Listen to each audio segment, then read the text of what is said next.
Welcome from Troy, Idaho. So glad to have you joining us online.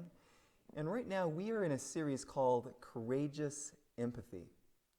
You know, when you start to see it in the Bible, you see it everywhere. There's these stories of empathy that make the Bible come alive. And in today's devotional, we're going to look at another example from 2 Kings.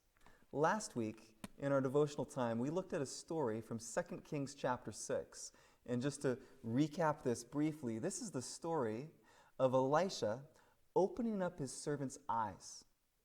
He was afraid, but Elisha prays, God, open his eyes. And when his eyes are opened, he sees that there is no reason to be afraid because God was with them. There was more that was with them than with the enemy. But the reason that this is a story of courageous empathy is what happens next. These soldiers were here to take Elisha captive and bring him back to Syria. But what ends up happening is these soldiers' eyes get blinded, and then they're led to the king of Israel, and the king of Israel is ready to kill these men, but Elisha puts the brakes on that and says, no, don't do that. Instead of killing them, feed them. And the way that this story ends in 2 Kings chapter 6 is like this. Then he prepared a great feast for them, and after he drank, he sent them away, and they went to their master. So the bands of the Syrian raiders came no more into the land of Israel. Empathy. This courageous empathy makes the difference. Now let's go back one chapter to 2 Kings chapter 5, and this is another story that you may be familiar with. But again, when we look through the eyes of faith, we see this courageous empathy. And the story starts off in an interesting way.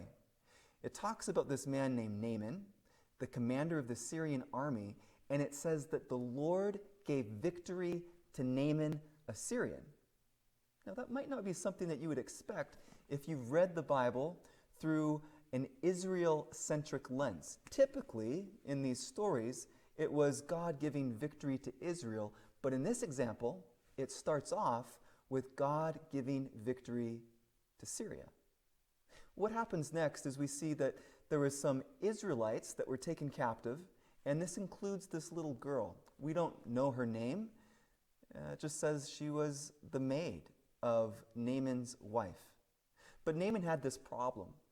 He had leprosy, and this little girl who was taken from her home, from what she knew, what she was comfortable with, has compassion. She notices that her master has this horrible disease, and she approaches his wife and says, if only he would go to Samaria and see the prophet Elisha. The prophet Elisha would heal him of his leprosy. Well, Naaman and his wife talk about it. They go to the king of Syria, and the king of Syria writes a letter to the king of Israel and sends all sorts of gifts. In fact, carts full of clothes and gold and all these things on behalf of Naaman. But notice, when the king of Israel receives these things and he receives this letter, look at his reaction. 2 Kings chapter 5, verse 7. As soon as the king of Israel read the letter, he tore his robes and said, am I God? Can I kill and bring back to life?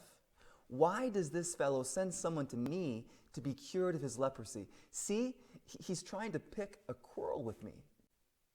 The king of Israel doesn't see this as an opportunity to witness to a foreign king in an enemy land. He sees it as a trap. But notice the very next verse, how Elisha responds. 2 Kings 5 in verse 8. When Elisha, the man of God, heard what the king of Israel had torn his robes, he sent this message. Why have you torn your robes? Have the man come to me, and he will know that there is a prophet in Israel. What the king of Israel saw as a threat, Elisha saw as an opportunity.